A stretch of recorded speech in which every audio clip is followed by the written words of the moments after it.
Duterte! Duterte!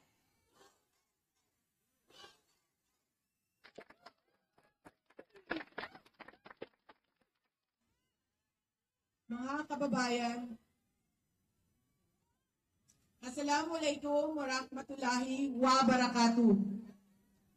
Madayaw umayong gabi kaninyong tanan. Magandang gabi sa inyong lahat. Una sa lahat, ialay natin ang pasasalamat sa Diyos para sa araw na ito. Pangalawang pagpapasalamat ay sa inyong lahat na nasa ilalim ng ulan, gutom, walang ayuda, naipit sa traffic, hindi pumasok sa trabaho. Ngunit ibinigay ninyo ang panahon para sa aming lahat ngayong gabi. Maraming salamat sa inyo.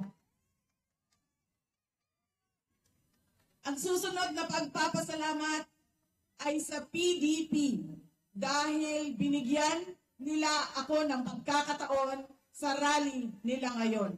Maraming salamat sa inyo.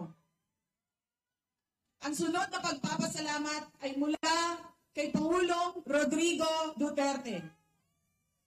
Sa inyong pagmamahal, sa inyong patuloy na suporta at pagdarasal na siya ay maibalik dito sa ating bayan. Maraming salamat. Ang susunod na pagpapasalamat ay mula sa akin, sa patuloy ninyo na suporta sa akin at sa aking mga kasamahan sa opisina ng Pangalawang Pangulo. Maraming salamat. At ang huling pagpapasalamat ay mula sa aming pamilya. Dako kaayo ang amuang utang nga kabubuton kaninyong tanan sa oportunidad na ginahatag ninyo kanamo nga makaserbisyo sa atuang nasod. Daghan salamat.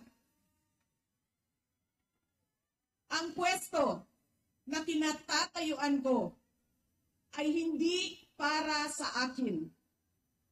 Ito ay para sa Pangulong Rodrigo Duterte. Pero tinawag ako ng tadhana dahil kinidnap ang tatay nating lahat. Sa pagkakataong ito, nakatayo ako sa entablado at humaharap sa inyo, hindi bilang kandidato. Ako si Inday Sara, isang botanteng nagmamahal sa ating bayan at natatakot para sa ating kinabukasan.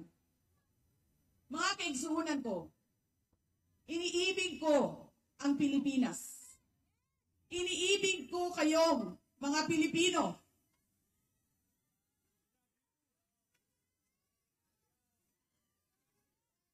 I love you too.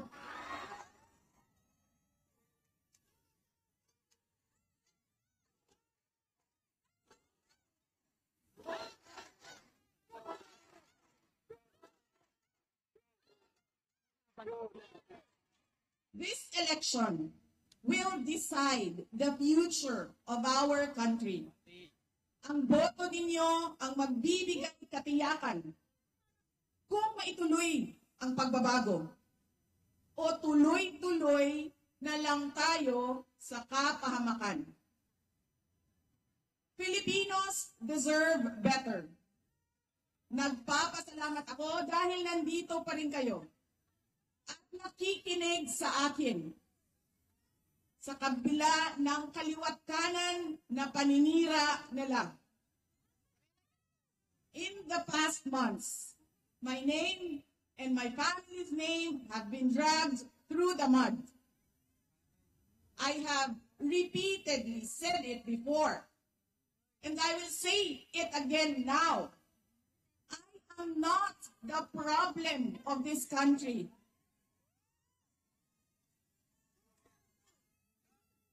Hindi ako ang problema ng Pilipinas. Hindi Duterte ang problema ng Pilipinas. Sino nga ba ang tunay na makikinabang kung tuluyan ng burahin sa mundo ang pamilyang Duterte? Hindi ang mga Pilipino. Lalo nang hindi makikinabang ang mga biktima sa krimen, mga walang trabaho, mga naghihirap, o maging ang mga nagugutom.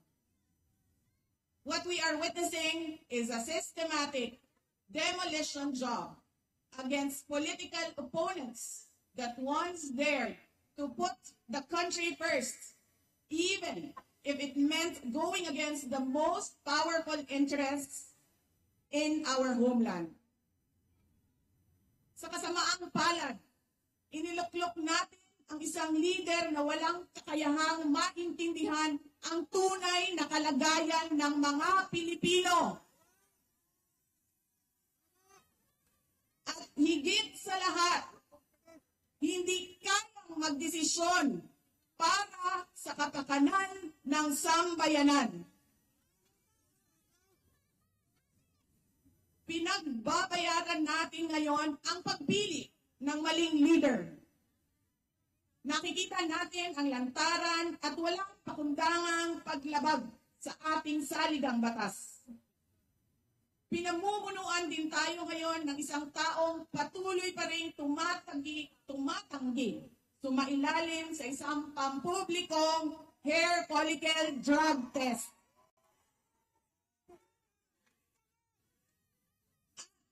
Nagsinungaling sa 20 pesos ang bigas.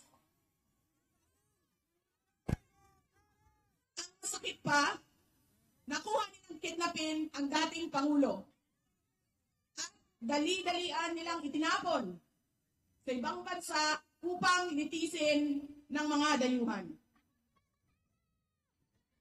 Ngunit, higit pa sa mga kabiguang ito, isang mas malalim na pambabastos at panghiinsulto sa ating mga Pilipino. Iniinsulto nila tayo sa paggamit ng ayuda upang bilhin ang boto ng mga tao. Ang ayuda ay hindi naman likas na masama. Sa katunayan, marami ang natulungan ito noong panahon ng pandemya. Ngunit, kapag ginamit ito para manipulahin kayo at pagsamantalahan ang inyong kahirapan upang manatili sila sa kapangyarihan, nagiging sandata ito ng pang-aabuso. Again, Filipinos deserve better. We must return to long-term, concrete programs, not short-term dole-outs that are being abused by those in power.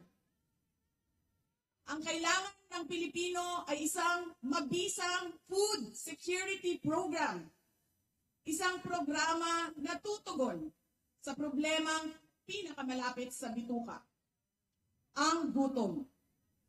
Ang kailangan ng Pilipino ay isang modernong hybrid education system na nakasandal sa pagtuturo ng disiplina at pagmamahal sa bayan.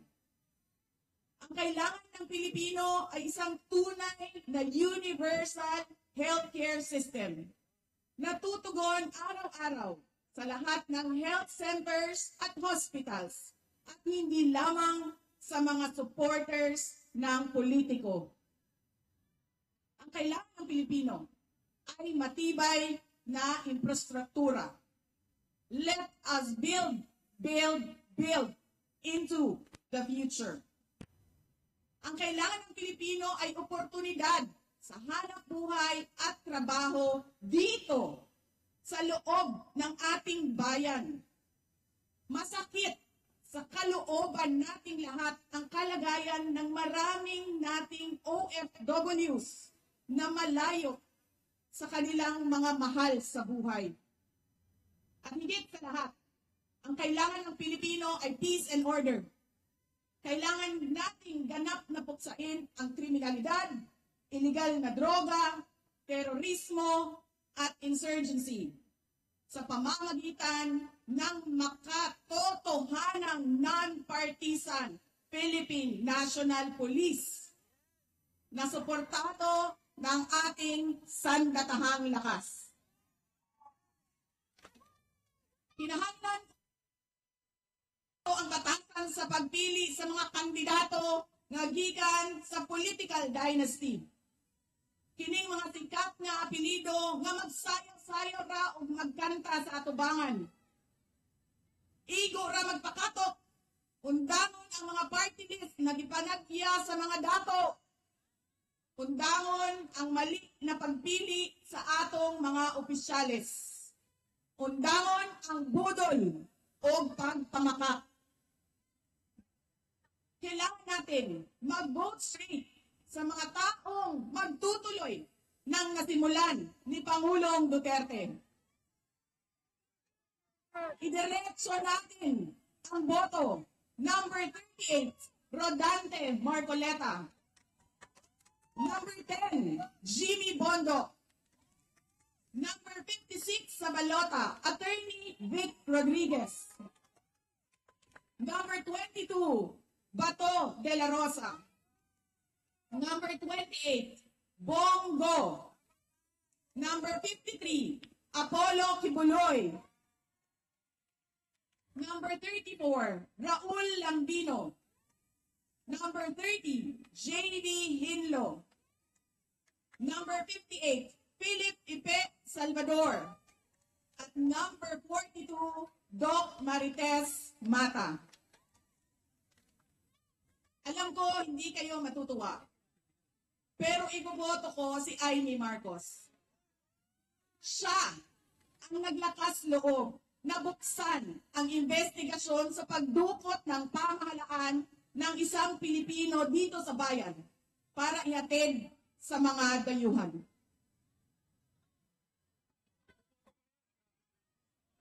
Iboboto ko rin si Camille Villar dahil sa kanyang karanasan bilang mambabatas sa House of Representatives na makakatulong sa isang tunay na pagbabago sa Senado. Hindi ako mapapagod na sabihin ito. We Filipinos deserve better.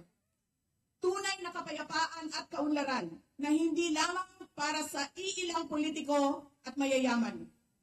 Kaya sa May 12, kailangan natin maging mapagmatya. May mga ulat at bulong-bulungan na may mga kumikilos na sa iba't ibang parte ng ating bansa. Mga babala na maaaring nagsisimula na ang malawakang dayaan sa halalan ng alyansa.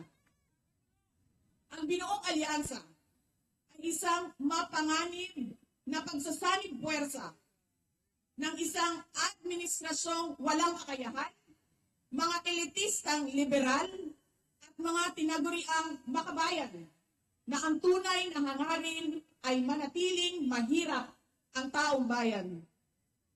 Isang alyansa na handang ibalik tayo sa kadiliman ng narco-politics, sa bangungot ng Typhoon Yolanda, kung saan ang mga Pilipino ay iniwan sa ulan, sa gutom, at sa kawalang malasakit. Ito ang alyansang muli nais nating alipinin gamit ang kahirapan, kasinungalingan, at kapangyarihan. Sa May 12, bumoto tayo ng may buong dangal. Bumoto tayo ng may tapang. Let us show the world that no amount of vote buying or cheating can suppress the fury burning in our hearts. Time and again, you have heard me say, God save the Philippines. Ngayong Lunes, bumoto tayo ng diretso. And let us all save the Philippines. Ako si Inday Sara Duterte, isang botante. Syukran.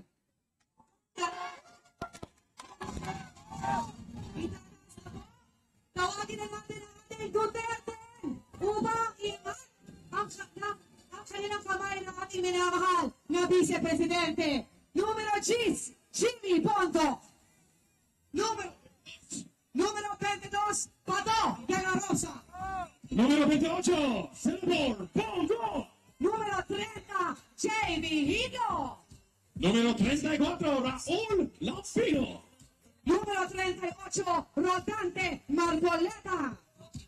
Número 53, Pastor Apollo Kibuloy. Numero 56, Attorney Vic Rodriguez. Número 58, 58, Aguilar Salvador. At numero 42, Doc Richard Mata. Kasama ang ating PDP Laban.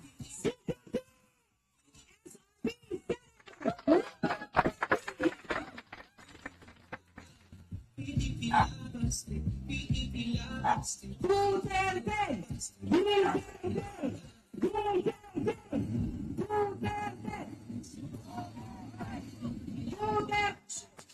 Nakikiusap po ako, i-on po natin ang mga flashlight natin dahil kakantahin natin ngayon ang Pilipinas Duterte pa rin!